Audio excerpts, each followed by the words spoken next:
Bismillahirrahmanirrahim. Elhamdülillah. Vessalatu vesselamu ala Resulillah. Amma ba'd. Assalamu alaikum wa rahmatullahi wa barakatuhu. Kеш жарық дейміз ба, түн баршамызға қайырлы, берекелі болсын дейміз ба. Бір тақырып мәселесінде сөз қозғағанды жөн көрдім. Алла Тағала әрбір ақыл егесіне, әрбір балағатқа жеткен азаматқа, әйел болсын, еркек болсын, тәклифті міндет етті. Яғни исламды ұсынды. Оны қабылдау, қабылдамау әркімнің өз ойында. Сонан соң тағы бір нәрсе, сізбенен біз өз молдалардан да естеміз ғой. Балағатқа жеткеннен кейін, мысалы ер бала 12-ге, қыз бала 9-ға жеткеннен кейін, әрбір адам өзінің ісіне өзі жауап береді. Дұрыс па? Әркім өзінің ісіне өзі жауап береді. Жақсылық жасаса, соның сауабын алады, жамандық жасаса, соның кінәсі мойнына артылады. Оны тәубе қылғанға дейін. Бұл бар дүние. Екінші бір нәрсе бар. Қазіргі кезде адамдарда бір өмір сүріп атқан кезінде қажетті болатын дүниелер керек. Солардың ең үлкені менің ойымда өз-өзіне жауап беру. Орыс тілінде ответственность деп айтады. Әркім өз-өзіне жауап берсе, әркім өзі қолға алса деген бір дүние тұр. Неге? Соңғы кездерде кейбіреулер жанұялық мәселесіндегі, мысалы, әкелік борышын орындамайды.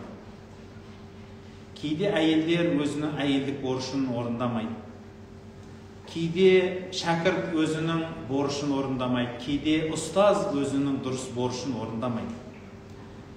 Оған себеп болатын факторлар, себептер көп болғанменен, ең үлкен фактордың біреуі бұл өзіне сол істі мойнына алу, мойындау. Яғни, мен осы іске жауаптымын деп, жауапты өз мойнына алу. Ответственность деп айтады. Бұл не үшін керек? Бұл мәселе сіз өмірдегі көп істе қуаныш табу үшін, және осы өмірді сезіну үшін керек болса бір жағдайында, шариғатымызда сіз өз істеп атқан сөзіңіз, айтып атқан сөзіңіз, істеп атқан ісіңіз Алла тарапынан жазылады. Ал ол Алла тарапынан жазылады екен, онда сіз оны мойныңызға алсаңыз да, алмасаңыз да, қаласаңыз да, қаламасаңыз да, оның жауабы бар. Яғни, бір адам өмір сүруі мүмкін, ағып атқан ағын сумен бірге ағып кете береді да. Не ағып атыр? Осы өмір өзен ғой, дұрыс па? Өтіп атыр. Күнім өтіп атыр, әлхамдүлилля. Жылым өтіп атыр, әлхамдүлилля. Әйтеуір бір күні өлемін, әлхамдүлилля. Болды дейді. Бірақ осы өтіп атқан өмір бақи сұрақ болады. Ағып атқан өзенге сен қарсы жүзгенің жақсы ма, аққаның жақсы ма, жоқ бір орында тұрғаның жақсы ма деген философиялық сұрақ тұрады өмір бақи. Біреулер айтады, өзенге қарсы жүз жеңесін дейді. Біреулер айтады, күшің жетпесе не істейсің? Одан гөрі ағып кете бер, айналып өтіп кетесің дейді. Біреулер жоқ, өмір өзен ағатта кетеді, сен өзіңнің бағытыңнан аума, бір қалыпты бол дейді. Әркім өзінің жолын айтады ау. Бірақ құрметті бауырлар, ер азаматқа әсіресе, және барлық халыққа, адамдарға керек болатын, және әрбір мұсылманға міндет болатын нәрсе бұл ответственность. Өз-өзіне жауап беру. Және сол жауапкершілікті өз-өзінің мойнына алу, былай айтқанда, мойындау. Мен бұл өзімнің өміріме, әрбір сөзіме, әрбір ісіме жауаптымын. Сіз сол жауаптымын деу арқылы не нәрсеге жетесіз? Сізге не нәрсе береді бұл нәрсе? Біріншіден, ол сізге сенімділік береді. Сенімділік береді екен. Адам өз-өзіне жауапты болса, сен істесең, онда өз-өзіңе сенесің. Сен істедің өткен. Егер басқа адам істесе, психологияда ешқашан адаммен қанша сенсе де, өзіндей сенбейді. Екінші біреуге. Сондықтан, біріншіден, сізге сенімділік берсе, екіншіден жүрегіңізге жан тыныштығын береді. Жаныңыздың тыныштығын береді. Сол үшін көп адамдар осы өмірде тыныштық таба алмай жүреді. Не істесе де тыныштық таба алмайды. Соның себебінен бақыт іздейді адамдар. Мен бақытты болсам, мен бір қуаныш іздесем, маған не керек өзі деп, не керегінде іздеп жүретін болар. Өйткені бұл өзінің өмірін жауапкершілікке алған жоқ. Сол өзін жауапкершілікке алған адам сенімділік артады өмірде, тыныштығын табады өмірде, және мақсат қойып соған жетуді үйренеді. Және ең соңғы нәрсе бір үлкен дүние, өмірдің болашағын ешкім білмейді. Рас па? Өмірде әртүрлі нәрсе кездеседі. Жақсылық келатыр ма, жамандық келатыр ма білмейсіз. Сол білмейтін тұманның арғы бетіндегі іспенен жұмыс істеуді үйренеді. Өзіне жауапкершілік алған адам. Өйткені ешкім білмейді, мен қазір 5 жылдан кейін қандай боламын, 5 күннен кейін қандай боламын, 5 сағаттан кейін, 5 минуттан кейін кім боламын. Ешкім сөз беріп айта алмайды. Ал ендеше белгісіз біз өмірдің ішінде ағып кете береміз бе суға десе жоқ. Өз жауапкершілігіңді қолыңа ал. Сонда сен алдағы кездесіп атқан барлық нәрсеменен күресуді үйренесің. Сонда жан тыныштығың табасың, сонда бақытың табасың, сонда өз-өзіңе деген сенім пайда болады. Және алға мақсат қойып, соған жете алуды үйренесің. Өз жауапкершілігіңді өзіңе алатын болсаң. Тағы бір дүние бар. Неге бұл маңызды? Айтылды ғой. Ал енді айтыңызшы, бұл маңызды болатын болса, бұл біздің өмірімізге өте көп пайда, арғы дүниемізге де, бергі дүниемізге де барлықтың бар жағынан пайдалы болатын болса, онда бұны неге істеу қиын? Неге көп адам жауапкершілік алудан қашады? Өз мойнына жауапкершілік алудан қашады? Ол бірнеше себептер бар. Бірақ сол себепке келмей тұр, тағы бір нүктені айтып кетейін, құрметті бауырлар. Алла тағала Құран-ы Кәрімде исламды аманат деп айтты. Құранда айтады. Біз адам баласына, Құранда айтады Алла тағала. Біз мына аманатты аспандар менен жерге ұсындық. Бірақ олар оны қабыл қылудан қорқып бас тартты дейді. Қабыл қылудан қорқып бас тартты. Аспандар мен жер. Алла тағалаға айтты, я Аллахым, біз қорқамыз. Біз осылай тұра берейік. Немесе Құранның басқа аятында айтылады. Ей адам балалары, уа халайық, аспандар мен жерге айтады Алла тағала. Уа жаратылған жаратылысым, сендер маған, аспандар мен жерге айтады Алла тағала. Өздерін қалап, немесе күшпенен бағынасыңдар ма қалай десе, күшпенен де өзімізде қалап бағынамыз дейді. Мен бұның бәрін айтатыным, Алла тағала сіз бен бізге мына жауапкершілікті исламды ұсынды. Бірақ аспандар мен жер бұны алмады. Құранда не дейді? Оны кім алды дейді? وَحَمَلَهَا الْإِنسَانُ Оны адам көтерді дейді. Бұл аманатты мен көтерем дейді. Неге? Өйткені иннаху кана залуман жахула. Өйткені ол өз-өзіне зұлым қылғыш. Өйткені ол надан еді. Кім мойнына алады деген адам, мен алам деді да. Ол надан еді. Және өз-өзіне зұлым қылғыш еді. Яғни бұл екі мағынасы да жамандау мағынасы емес. Ғалымдарымыз, тәфсіршілеріміз айтады. Бұның мағынасы өз-өзіне зұлымды қылушы дегені қателескіш. Ал енді надан дегені болашақты көрмейтін еді дейді. Біз адамда сондаймыз, болашақты көрмейміз. Және әрдайым қателесеміз. Бірақ осы аманатты мойнымызға алдық екен, оны көтереміз. Соның есесіне адам баласы Алланың ең сүйікті жаратқандары болды. Тақырыпты қайта оралайық. Жауапкершілік бұл міндет болатын болса, жауапкершіліксіз адам өзінің өмірін бақытсыз қылады. Және өз-өзіне жауапкершілік алуменен бақытын, қуанышын, тыныштығын, сенімін табатын болса, онда неге оны орындау қиын? Ондайға бірнеше себептер бар. Бірақ ғалымдарымыз 3 себепті негіз қояды.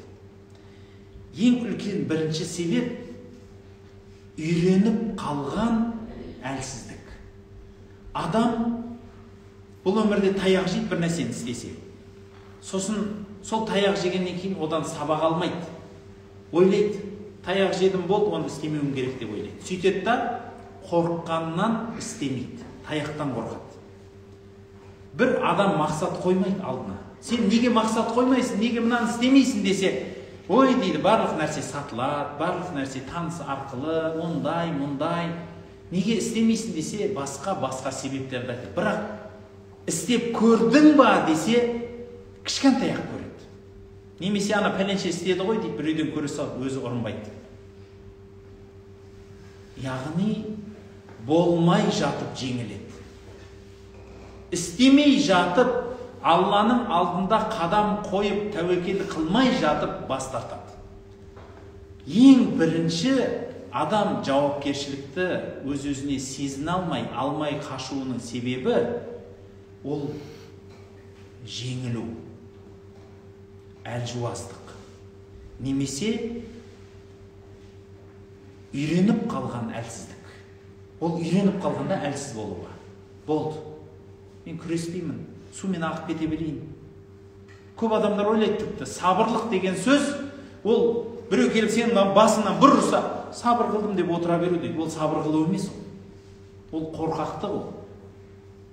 Сабырлық деген сіздің басыңызға түскен қиындықты тісіңізді тісіңізге тартып тұрып, қысып тұрып, ешкімге жалынбай, ешкімге жыламай, алға қарай көтеріп жүруді айтады. Екі дүние. Көп адамдар сабырлық дегенді әлжуаздықпен шатастырады. Бұл қате пікір. Сондықтан бірінші үлкен себеп ол үйреніп қалған әлсіздік. Екінші себеп көп адамдар жауапкершілік алу дегенді контрольда ұстау, контроль деген сөзбенен қателестіреді. Шатастырады екеуі. Ойлайды, мен жауапкершілікке ұстаймын деген сөз мұрақаба.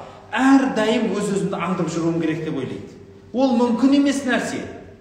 Пайғамбарымыз саллаллаху алейхи уассаламның заманында Әбу Бәкір менен Омардың уақиғасы бар.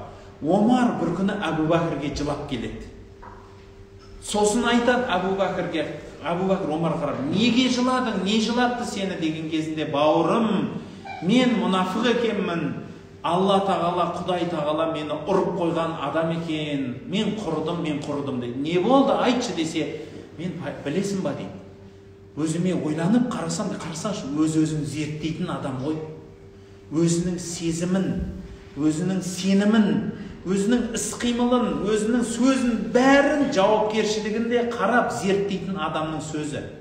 Омар айтады, өз-өзіме қарасам дейді. Пайғамбардың жанында мен бір жағымнан жәннат, бір жағымда дозақ тұрғандай, сондай бір тақуалық күйінде күй кешемін дейді. Пайғамбарымыз саллаллаху алейхи вассалам жанында былай айтқанда иманым жоғары болып тұрады дейді. Ал үйге барсам, әйелімді көремін, бала шағаммен ойнаймын, тіршілік дейді, дүниеге кетіп қаламын. Мен 200-ді шығармын дейді. Мен мұнафықпын ау деймін. Мен бірде пайғамбардың жанында былаймын, үйде былаймын. Менің жүрегім дұрыс емес, менің иманым өтірік, мен құрыдым деп жыласа, Омардың айтқанына Әбу Бәкір қосылып жылайды. Мен де сен сияқтымын, онда мен де құрдым, Омар, не болдық енді деп тұрып, екеуі қосып жылайды. Сосын Әбу Бәкір айтады, тоқта дейді. Біз бұны пайғамбардан сұрайық. Пайғамбарымыз саллаллаху алейхи вассалам айтсын бізге, құрысақ сол кісінің разылығын алайық дейді. Сол кісі жол көрсетсін дейді. Пайғамбарымыз саллаллаху алейхи вассалам алдына барып, я Расулалла, осындай болды, сенің алдыңда иманымыз жоғары, сондай керемет болып тұрады, сенен бұрылсақ айнып қаламыз дейді. Яғни біреулер айтады, үйде бұлай, сыртта бұлай, ана жерде бұлай, сен өзгеру үшін, сен ондайсың, сен мұнафықтық емес бұл. Жоқ. Әркімге өзінің ақысын беру бұл. Мұнафықтық дегені ішінде дұшпандық жасап тұрып, сыртқа қарай достықты көрсетуді айтады.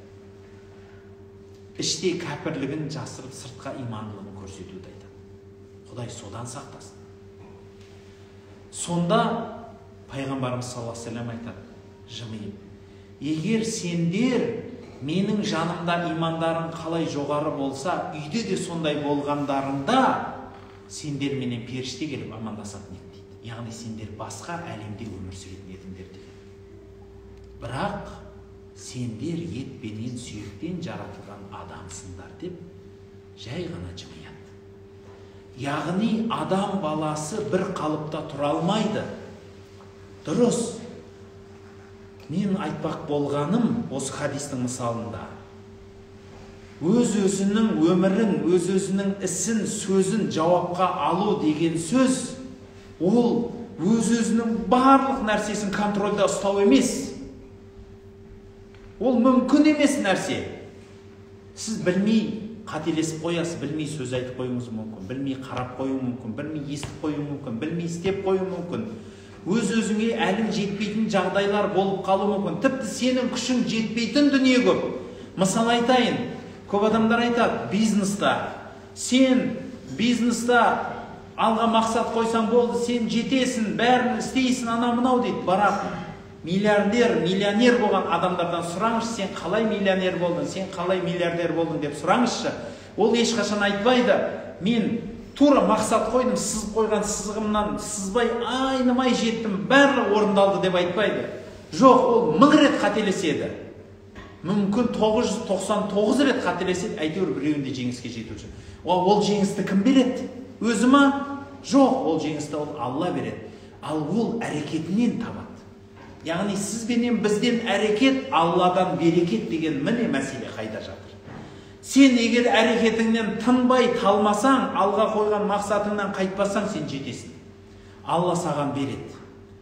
Егер бұл дүниеде бермесе, онда қияметте сол жасаған еңбегінің жемісін аласың бәрібір.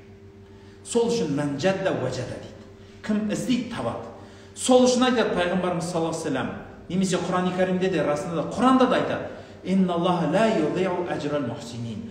Алла тағала ихсан жасаушылар, яғни Алланы көріп тұрып, Алланы көрмесе де көріп тұрғандай қылып, амалынан қайтпай жасаған адамның еңбегін еш кетірмейді. Еңбегін ешқашан зая болмайды. Сондықтан бірінші нүкте әлсіздік болатын болса, сіз жасаймау. Екінші нүкте көп адам жасаудан өз-өзінің жауапкершілігінен қашуының себебі ойлайды, мен өз-өзімді әрдайым ұстап тұрамайым дейді. Сондықтан мен өз-өзіме жауап бере алмаймын, бол деп миынан алып тастайды. Бұл қате пікір. Адам ешқашан өзін 100% қолында ұстап тұру мүмкін емес. Екінші нүкте, осы болса, үшінші үлкен нүкте кінәлі болу. Көп адамдар ойлайды, мен мысалы намаз оқиын дедім, бүгін оқи алмай қалдым, мен кінәлімін, мен бейшарамын, сен бейшарасың, сен ондай. Болды, онда осыны істемей ақ қойшы дейді. Немесе мен бүгін Құран жаттаймын дедім, бір бет жаттаймын дедім, жаттай алмай қалдым. Мен кінәлімін, мен бейшарамын, сен бейшарасың, сен ондайсың, өз-өзін әбден кінәлайды. Болды, бітті, сен бұдан кет, бұдан дейді, осылай кетіп қалады. Мен мысалы жақында бір шәкіртім сөйтіп кетіп қалды. Отырып айтады, мен ары оқып көрдім, бері оқып көрдім, оказывается, мен оқи алмайды екен, мен бейшара екен, мен ондай. Одан гөрі менен абзал адамдар оқысын, менен күштілер оқысын. Сен неге қашасың? Бұл жауапкершілікті мойнына алуды түсінбеу. Сол түсінбегеннің себебінен адам жауапкершіліктен қашады. Осы үлкен 3 себеп бар. Ендеше жауапкершілікті өз-өзіне алу дегеніміз не? Ол дегеніміз біріншіден, сен не істей аласың, не істей алмайсың, сенің қолыңнан не келеді және не келмейді екеуін біліп алу. Түсінікті ме? Сенің қолыңда не және сенің қолыңда емес нәрсе не, соны ажыратып ал. Мысалы, сенің қолыңда ауа райын жасау сенің қолыңда ма? Жаңбыр жауып тұр. Сен тоқтата аласың ба? Жоқ. Сен не істей аласың? Сен қолыңа шатыр ұстай аласың. Яғни сенің қолыңнан не келеді? Және сенің қолыңнан не келмейді, соны өзгерте алатын, өзгерте алмайтыныңды біл. Соны білу ол жауапкершілік. Соның білудің өзі жауапкершілікті мойнына алу екен. Мен өзімнің істегенме жауап беремін. Дәлел айтамын.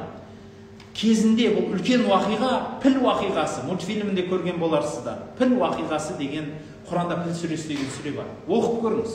Сол уақиғада пайғамбарымыздың атасы Әбдімұталіп Меккені басып алған Абраха деген залым Эфиоптың патшасы келеді, генералы келеді. Сол генерал сол жерде арабтың малдарын тартып алады, сөйтіп Қағбаны бұзам деп, Қағбатулланы, Алланың үйін мен бұзам деп әскермен келіп отырады. Сол кезде алдына сол елдің Құрайыштың ақсақалы Әбдімұталіп кіреді. Ойлайды қазір, ақсақал кірді, қазір жалынады маған.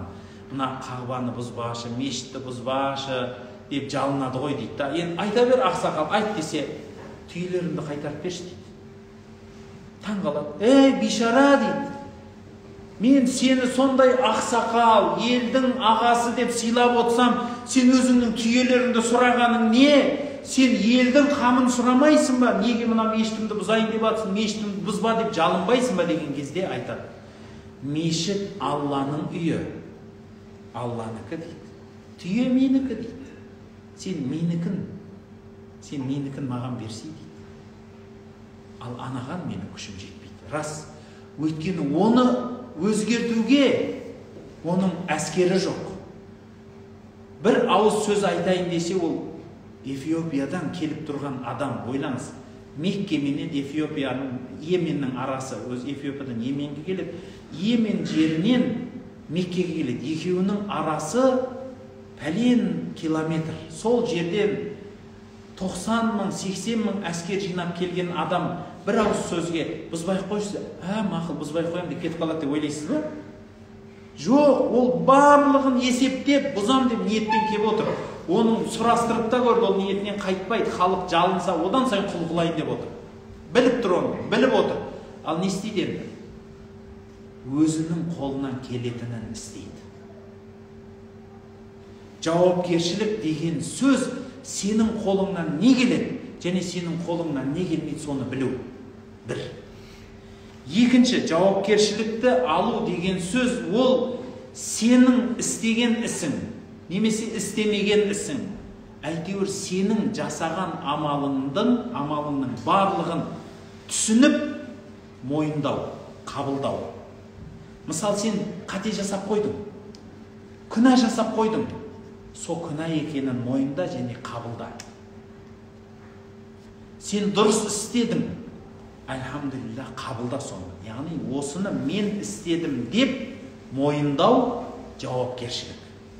Осы істі мен істедім деу, және соны қабылдау. Өз-өзін кінәлау деп тұрған жоқ, түсінесіз ба? Қабылдау. Қателеспейтін пенде жоқ. Барлық қатенің шығатын жолы бар. Үшінші нүкте, ол өте маңызды нүкте. Активный болу. Яғни іссіз қалып кетпеу. Немесе сумен ағып кете бермеу. Сумен ағып кете беретін жағдайдың өзінде де сен соны өзің істеу. Түсінесіз ба? Яғни әйтеуір көндім емес. Яғни мен соны бұл уақытта істеуім керек екен. Мысал айтайық. Сен таңнан кешке шейін жұмыс істей беруің керек емессің. Сен бір мезгіл демалу керексің. Ондай болса демалысты да, яғни еш нәрсе істемеуді де мойындау керексің. Яғни күніге жұмыс істедің, сен жұмыстан шаршадың, басың ауырды, көзің шаршады, қол аяғың ауырды. Не істеу керексің? Қол аяғыңды бос қойып жібер. Мен демалуым керек. соны мойында. Мен демаламын. Яғни өз-өзіңді жеме. Мен шаршап қалдым, мен бейшарам, мен алға жүре берейін деп, өліп шаршап, ақыры бір жерде қап кетпе. Пайғамбарымыз саллаллаху алейхи ва саллям сол үшін дін туралы айтады. Инна динаматин, мына сендердің діндерің бұл қатты нәрсе дейді. Фауғилу фихи бирриф, оған кіргенде жұмсақ болыңдар. Фа иннал мунбатта вала лахран абха вала ардан қата. Өйткені апырақтаған адам дейді, астындағы көлігін қалдырмайды, жететін жеріне жетпейді. Егер апырақтап, мен бол, істеймін деп ұрына берсең, астыңдағы атын қалмайды. Жететін жеріне жете алмайсың, өкпең таусылып өліп қаласың. Не істеу керек? Әсті жұмсақтықпен. Активный болу деген сөз, ол еш нәрсесіз қол аяғыңды тастай салып, мен берілдім деу емес. Мен соны айтқым. Активный болу деген сөз, керек кезде істеу, керек кезде үндемеу. Үндемей тұру да ол активный болу. Өйткені сіз үндемеуді сіз таңдапсыз. Сіздің аузыңыз біреу жауып атқан жоқ, сіз таңдадыңыз оны. Ол екі бөлек дүние. Ендеше, құрметті жақсылар, осы бір мәселеде бір әдемі кітап бар, Стивен Кови деген кісінің. Адам өз-өзіне қуаныш сыйлау үшін дейді, екі үлкен қоршаған әлемінің ретін істеу керек дейді. Мысалы, сен әсер ететін орта бар, және саған әсер ететін орта бар. Дұрыс па? Екі дүние бар. Сол саған әсер ететін ортаны қойып, сен әсер ететін ортаға көңіл бөліп, оны күшейту дейді. Егер соны күшейтсең, сен қуанышты боласың, сен бақытты боласың. Қарапайым тілде айтайыншы. Сен әсер ете алмайтын орта бар. Мысалы айтайық, өтіп баратқан уақыт. Сен сағатты қанша арқаға қойсаң да уақыт тоқтап қала ма? Арқаға көше ма? Жоқ, ол өте береді. Сенің күнің де өтеді, сенің уақытың да өтеді, сенің денсаулығыңда барлық нәрсе уақытылы нәрсе. Бәрі өтіп жатыр. Ал сенің қолыңда не нәрсе бар? Тоқтату бар ма? Жоқ. Оны дұрыс пайдалану бар. Оны жақсылыққа пайдаланып қалу бар. Ертең өміріңнен өткенде арқаға қарап, шүкірлік айту үшін. Тағы бір басқаша қылып айтайын. Егер сен өзіңнің қолың тимейтін орталар бар, соны сол күйі қалдыру, яғни оған араласпа. Араласпа дегенде қалай? Оған ренжіме. Мысалы айтайық, ауа райын сен өзгертесің ба? Уақытты өзгертесің ба? Қыс, күз, жаз, күн, білмеймін. Өзіңнің қолынан келмейтін дүниелер бар ғой. Оған басыңды ауыртпа. Оны қабылдаймыз біз әшейін. Сол күйі қабылдаймыз. Ал сенің қолыңнан келетін нәрсеге көңіл бөл, және оның кеңейт. Мысалы айтақ, сен жұмыста болмадың. Сенің қолыңнан не келеді десе, мен қолымнан жұмыс іздеу келеді. Қайықта іздейсің? Мен ешкімім жоқ, танысым жоқ, ақшам жоқ. Енді не істейсің жұмысқа? Жата бересің ба? Жата беру дұрыс емес. Әрекет қылу керек. Әрекеттің ойға, ортаға қойыңыз. Біріншіден, тым болмағанда ақыл айту тегін. Қазір ақылшы көп, дұрыс па? Адамдарды сұрай бастаңыз. Қолынан келетін адамдарды іздеп сұраңыз. Бірнеше адамнан сұраңыз. Біреуінен жақсы ақыл табасыз. Екіншіден, адам жәрдем бергенді жақсы көретін халық. Ұялмай жәрдем сұраңыз. Біреу жәрдем бермесе, екінші міндетті түрде жәрдем береді. Өзіңіздің жағдайыңызды айтыңыз, ішіңізге тықпаңыз. Яғни істейтін іс көп. Айтыңыз, сұраңыз, сүйеніңіз, ізденіңіз. Осының бәріне қимылдасаңыз, сіз міндетті түрде сол тығырықтан шығасыз. Міндетті түрде шығасыз. Және қорытып айтатын, құрметті бауырлар, өзіңнің өміріңе жауапкершілікті алу өте маңызды екен. Өте пайдалы екен. Ол не екенін түсіндік. Ендеше оған қалай жетеміз? Қалайша мен өзімнің өміріме, өзімнің ісіме жауапкершілікті аламын? Десеңіз, ондай болса тағы бір үлкен 3 нүкте. Бірінші нүкте, кінәліні іздемеңіз. ешқашан өзіңді де өзгені де кінәлі қылма. Өйткені кінәліні тапқанда не істейсің, айтыңызшы. Мысал айтайын, кінәліні тауып алдың. Мысал дейік, бүгін сен Құраныңды жаттамадың. Кім кінәлі? Өзің. Ал не болды енді? Өз-өзіңді кінәлайсың, сосын жейсің, сосын өз-өзің пессимистия, настроениең түседі, бейшара боласың, депрессияға түсесің, содан күш-қуат алып ары қарай қимылдадың ба? Жоқ, сен одан сайын күшің құртасың да салбырайсың. Мен бейшарамын, мен жаттай алмадым, мен ондаймын. Жылайсың, жылауға атанасың. Не істеу керек? Кінәліні іздемеу керек. Кінәліні өзіңнен де біреуден де көрме. Сол тығырықтан шығатын жол ізде. Соған кінәліні іздегенменен сен еш нәрсе таппайсың. Тапсаң да сен өзіңе тек негатив, тек жамандық алып келесің. Кінәліні іздейтін орындар бар. Ол бөлек тақырып. Ол түзету мақсатында. Бір істің кінәлісін іздесең, соны түзету мақсатында іздесең болады. Түзету мағынасында. Мына іс сонда оңалатын болса.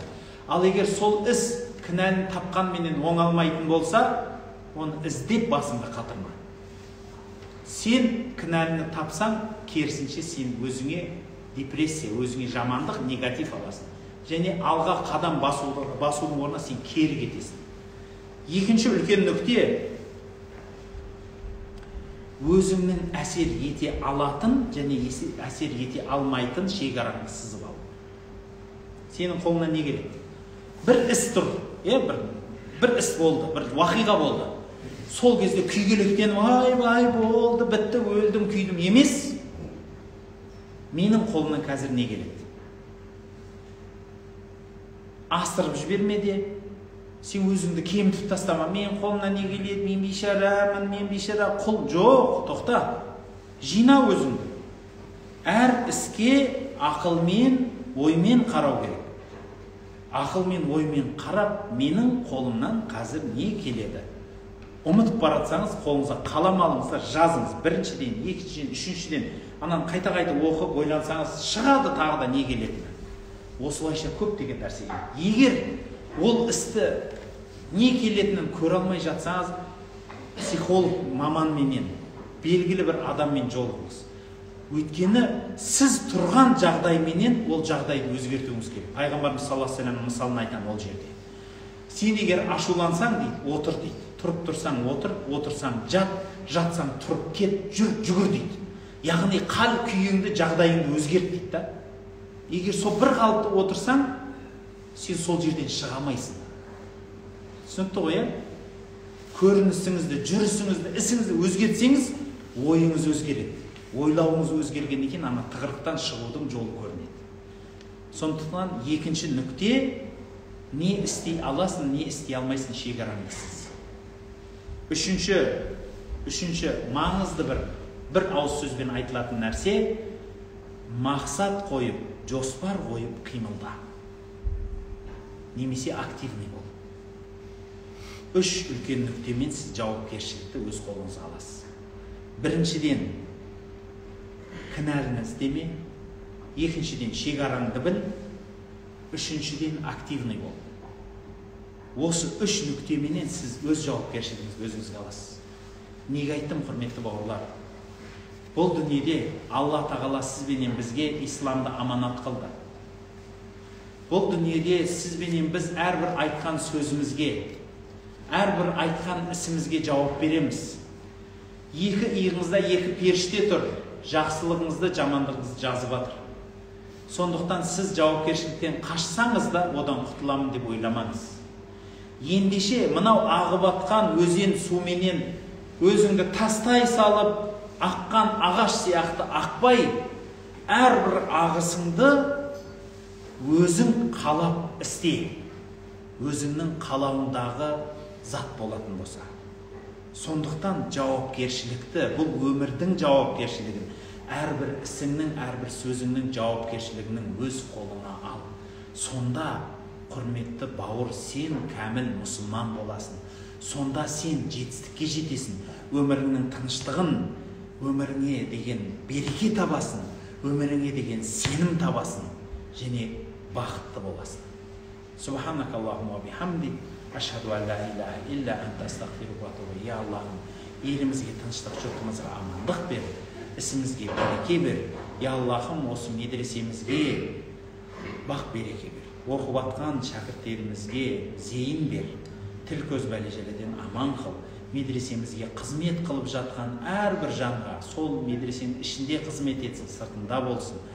Қандай да бір ісіменен, сөзіменен, дұғасыменен жәрдем беріп жатқан Аллахым, сол адамның жәрдемінде өзің екі дүниеде болғайсың. Бақ береке өзіне, дүниесіне, ақыретіне амандық, тыныштық бергейсің. Аллахым, елімізге тыныштық, жұртымызға амандық бер, исламға қуат, мұсылмандарға бірлік бергейсін. Уассалаллаху аля Мухаммадин ва алейхи ва сахбихи ва саллям.